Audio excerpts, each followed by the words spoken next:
El día de hoy vamos a hacer un breve análisis sobre la situación política y económica del país. La cadena internacional Ecuavisa realizó un breve certamen donde los panelistas se enfocaron sobre el protagonismo que viene siendo la Revolución Ciudadana con su candidata Luisa González, en vista que es la más opcionada a la presidencia del país. A continuación, veamos el siguiente video.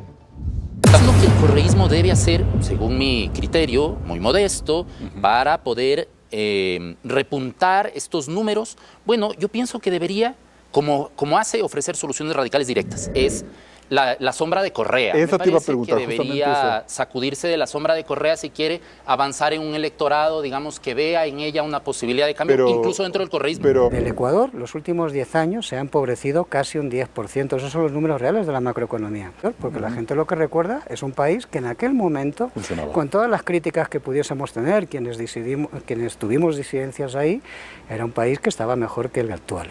Parte de la subsistencia del correísmo como tal es responsabilidad de los actores que teóricamente son antagónicos al correísmo, es decir, por darle vida permanentemente. Yo creo que hay un error ahí, efectivamente, y es que lo que hemos tenido son gobiernos, es decir, que, y eso sí se decía, yo creo que adecuadamente en la introducción, no han igualado los indicadores, es decir, que tuvo el correísmo en su momento de gloria, porque tiene altos y bajos el correísmo, pero me parece que efectivamente eso no se ha sabido optimizar, digamos, desde el discurso político de las izquierdas. Me parece que esa vigencia del correísmo está ahí, es decir, es la organización política con mayor músculo, con mayor capacidad organizativa, es la única organización política orgánica de este país y es la única bancada donde son contados las camisetas que se giran, es la que menos se fracciona. Claro, quiero decir, ¿y eso por qué? Porque tiene solidez. Ignorar eso, es decir, es como no querer ver la realidad. Me parece que el nivel de deterioro que tiene el gobierno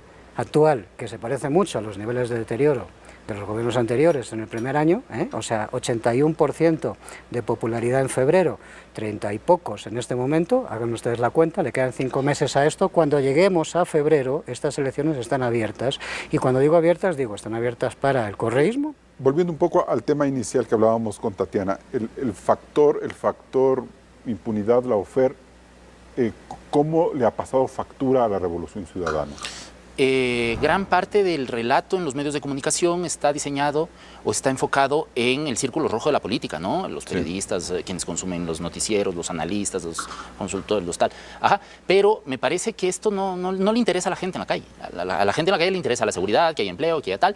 Entonces, eso más bien, ese tipo de conceptos están dirigidos a otro tipo de debate. No es un factor que le perjudique a Luisa González, es decir, pero si se han pasado 4 o 6 años defendiendo la correa de los juicios o enfrentándose a la fiscal, eso no pasa factura. No, personalmente yo creo que no. E incluso pienso que gran parte de lo que se dice en ese sentido es para alimentar la lealtad de la militancia a nivel interno. ¿Cómo podríamos interpretar lo que nos decía Decio hace un momento? Es decir, que de aquí a febrero pueden pasar muchas cosas. ¿Y esto queda abierto incluso para el correísmo? Sí, pueden pasar muchas cosas e incluso el hecho de que el correísmo pueda disputarse esta segunda vuelta electoral en realidad tiene mucho más que ver no de lo que hace el correísmo, sino lo que hace el oficialismo ahora. Es decir, Daniel Noboa con el aparataje estatal, tal como le decía Decio, por supuesto que tiene una ventaja porque tiene todo esto detrás, pero su gestión es la que está siendo evaluada ahora, no la de Luisa González.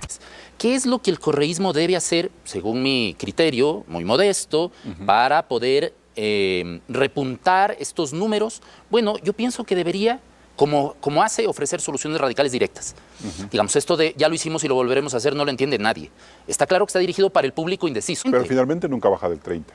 A ver, no baja del 30 porque es una organización muy bien financiada, muy bien organizada, muy militante, muy clara en sus objetivos, y las otras no. O sea, también le juega muy a favor que las otras organizaciones son débiles. Y en este momento, perdón, un paréntesis, y en este momento ADN de Daniel Noboa no logra mantener esa misma fortaleza de organización que tiene la Revolución Ciudadana. Ese es el desafío, que los otros candidatos, Daniel Noboa, Topic, Cucalón, no se me ocurre alguien más, tengan la capacidad de, por ejemplo, tener grandes despliegues de movilización en la población. Vamos a ver. El Ecuador, los últimos 10 años, se ha empobrecido casi un 10%. Esos son los números reales de la macroeconomía. Claro, cuando la gente hace memoria, los mayores hacen memoria, porque ahí es donde tiene el problema el correísmo, en que los jóvenes están en otra cosa. Pero cuando si tú te das cuenta, el apoyo a los sectores correístas fundamentalmente es gente mayor a 38 años.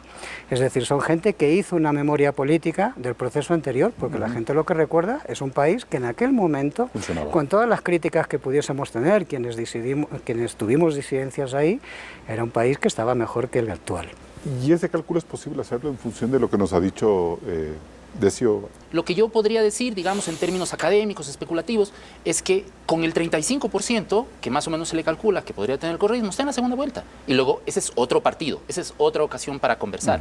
Pero con ese 35% está en la segunda vuelta. E históricamente el segundo generalmente tiene alrededor del 25%. Quitemos el fenómeno, digamos, quitemos la montaña Correa, porque tenía votaciones muy abultadas, por eso digo la montaña Correa. Ya, quitemos eso y miremos todo hacia atrás y es más o menos los mismos resultados. En ese sentido, las elecciones en Ecuador son predecibles. Vamos a ver, pero si es que no suceden eventos contingentes, tragedias, que ocurrió, digamos, la última, digamos, el magnicidio modificó completamente el escenario electoral, pero si todo permanece constante, ceteris paribus, como dicen los economistas, si todo permanece constante, más o menos, el correísmo podría obtener un 35% del que le sigue el 25% y estaríamos hablando de una segunda vuelta entre dos actores.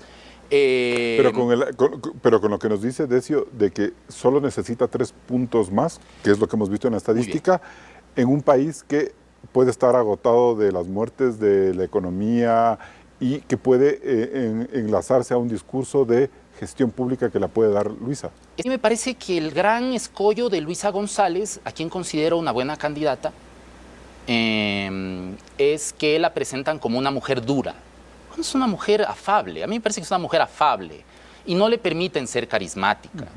Carismática en el sentido de una mujer dulce, una mujer manabita dulce. No le dejan, la presentan como con el mentón levantado, con pose de superhéroe. Ese tipo de cosas me parece que no conectan con la gente, con quienes deberían conectar. Y además el gran escollo, perdón, que te interrumpa, es la sombra de Correa. Esa te iba a preguntar, que debería sacudirse de la sombra de Correa si quiere avanzar en un electorado, digamos, que vea en ella una posibilidad de cambio, incluso dentro del correísmo. Pero lo que se puede leer de su candidatura es que es la candidata de Correa, porque es en la que tiene confianza Correa. Ese es el trabajo, sacudirse de eso.